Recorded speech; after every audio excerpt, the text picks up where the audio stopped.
Welcome back everyone to another exclusive review of a brand new Amstrad CPC game. It's released, well, it's not released yet. In fact, this is Crazy Piri's rather marvellous port of Puzzle Bobble on the Amstrad. It's wonderful to see another classic arcade game being ported over to the fateful Amstrad CPC, and what a glorious job old Crazy Piri have done here.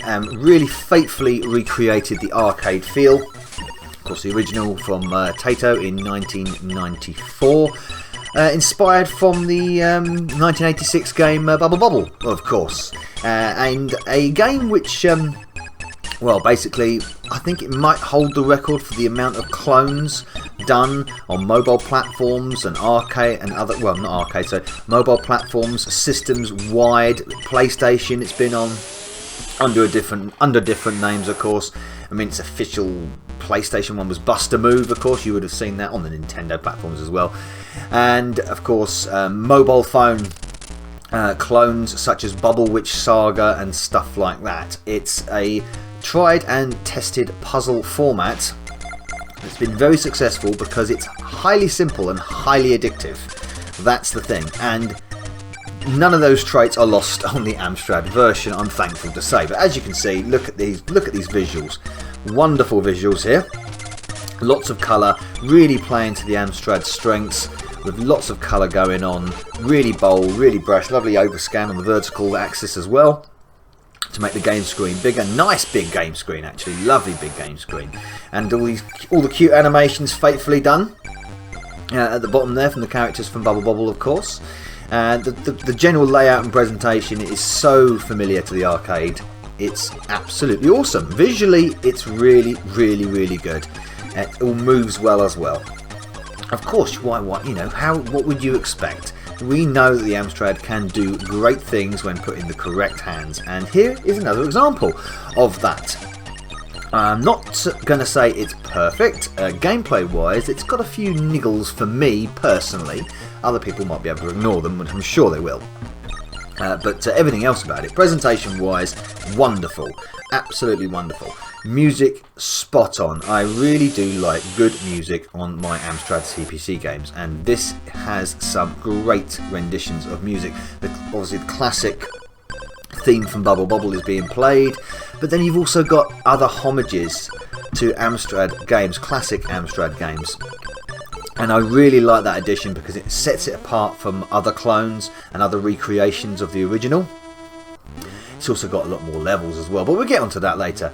Screen shake, nice bit of screen shake going there. Obviously, when the ceiling's getting low, because if you're not familiar with the rules for Puzzle Bobble or Buster Move, as it's more commonly, well, I would guess a lot of people would be familiar with the Buster Move title. Essentially, you have these bubbles, and you are to shoot the bubbles in groups of 3 or more to make them disappear, and the objective is to make sure the screen is cleared before the ceiling drops down and squashes you, or the bubbles actually reach the threshold of the bottom. That's the idea. And you can use methods to do this. You can use your old pointer, which one of our cute little dragon friends is moving around while the other guy winds it on. I love that animation. And you can either directly shoot them or bounce them off the walls, or to get into gaps that you need to get to. Future planning is essential in this game. Obviously, you know what the next colour of the bubble will be, as you can see down at the bottom coming out of the bag. So you can future plan what you're going to do, and you don't want to sort of like make too many errors in your shots, because if the bubbles hit the floor, it's game over. That's it. No lives. It's just game over if it hits the floor. As you can see, look at the background now. So the background, Rainbow Islands. So it's almost like they've taken a screenshot from the Amstrad version, I believe, or redrawn it and put it on as a background. And you saw the one prior to that was Chase HQ. So a very famous game on the Amstrad, has been rather wonderful itself, a rather wonderful arcade port. To be honest, the Rainbow Islands was a very good arcade port as well. I wouldn't say as strong as Chase HQ, but I love the homages in the background to classic Amstrad games. Here we are with New Zealand story in the back. And you get a bit of New Zealand story music. You get sort of like reimagined versions, rearranged versions of the themes from the games as well that are displayed in the background. I think that is a wonderful touch, a really lovely touch. And like I say, really makes it unique to the Amstrad. And it does that. It uses sort of classic Amstrad titles. I particularly like one coming up later. I mean, the Chase HQ one's good, but I particularly like one of them because I like the way that the music has been rearranged. Pointer can go a bit crazy there, as you saw. I sort of got my pointer at the wrong angle there, and the sort of dotted line that it gives you for targeting sort of went a bit crazy there. That's a little bit of I think these are the minor, and I mean very minor, gameplay issues that I have with it. So shooting the bubbles sometimes can they've got a lot of leeway, put it that way. They're very forgiving. Other versions of Puzzle Bobble and Buster Move and Bubble Witch and all that kind of stuff, you find that the targeting is very, very accurate, and you've got to be very, very accurate, and that's part of the charm of the game. You do have to be accurate here, of course, but I would argue less accurate to a degree. There are some instances where the bubbles will go through gaps and you think, no way is it going through that gap, and it does. And you think, okay, that's fair enough. But I do like the physics in general. The physics are really nice and reliable. Bouncing off the walls is really nice as well. So chock full of music and sound effects. I mean, like I say, presentation-wise, rather great. I mean, just really, really great. And and because the format is tried and tested, it is as addictive as ever. I've started playing this for this video and recording this session, and I ended up playing it for 25 minutes endlessly, non-stop. I just couldn't put the game down, and I found that's the sort of same thing that I've used with other versions of the game, such as Buster Move.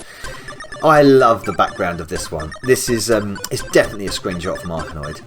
Absolutely, I can see the graphic style there is completely the same there. It's definitely a screenshot from Arkanoid that's used on the background. Lovely recreate. And this brilliant rearranged theme coming from the Arkanoid port on the Amstrad. And of course the Arkanoid port on the Amstrad was really, really good. And again, another really faithful arcade recreation on our humble Sugar 8-bit. Very enjoyable. It's just a very, very enjoyable game. Like I said, the bubbles are a little bit unforgiving. Sometimes you might feel it's a little bit easier than other Buster Move games or Puzzle Bobble games in the past. I don't think that's the case. I think it eases you in nicely. I think there is because there are so many levels on this. There are 100 levels, so plenty to get your teeth into. You won't be putting this game down anytime soon. Hence its very addictive nature and longevity. I mean, the original arcade only had 32 levels. This has 100 levels, all crammed into 128k. 128k game only, of course. I wouldn't imagine this would fit into a 64k. I have tested it on a real Amstrad. It's absolutely lovely. I've also tested it on a 464 with a memory expansion, and of course it works. Wonderful. So all your options are there to play it on real hardware, whatever model you've got, and of course emulation, it's all there. I cannot wait for its release. It's a brilliant addition to the modern Amstrad game library. I think Crazy Piri have done a fantastic job here. I do think it's the best game that they've produced so far. Former games was Brixton. Brixton. Oh, no, is it Braxton? Brixton? It's a brick game, I know that. And of course Tetris. So they really like their puzzle games. I think they're going to be a puzzle game specialist, which is good to see because I do like a good puzzle game. And yeah, their version of Tetris, which was also pretty good as well. A very colourful version of Tetris. Probably the better version of Tetris than the official, well, certainly better than the official Tetris on the Amstrad. The official Tetris on the Amstrad was rather lacklustre indeed. We're on level 7 here, and I can't put this down. It's I love the way it moves. It moves really smooth and fluid as well. There's no slowdown. The effects, the screen jumping effects are implemented really well, so they don't sort of like provide too much of a distraction. Things can go a bit corrupt sometimes when you put like effects like that in, but no, it's fine. Love the little HUD at the top there with the Japanese script, making it extra authentic. Brilliant. It's wonderfully polished, wonderfully presented. Graphics are absolutely superb. I love the animation. The music is top banana for me. Really like the music and the effects. Like I say, maybe the gameplay is not as smooth as other Puzzle Bobble games you would have played, and the bubbles can be a little bit unforgiving, can be a bit too forgiving, should I say, sometimes. So it has this sort of like sense that it might be too or easier than you think it is. But I think as you progress into the game, it will get tougher and tougher and tougher, and you will have to be highly accurate. It's great, and it's great to see Puzzle Bobble on the Amstrad. Thank you for watching. Novabug out. Hey, Novabug here. I do hope you enjoyed this video. Please support the channel by liking and commenting, and of course subscribing if you haven't already done. If you would like to support me further, please consider joining my bug army via Patreon, and also don't forget to follow me on Facebook, Parler, BitChute and Twitch. And a salute to my bug army generals Sam M, Sweet Nanak, Pete Walker and Shadow80. Thank you everyone for supporting me. Novabug out.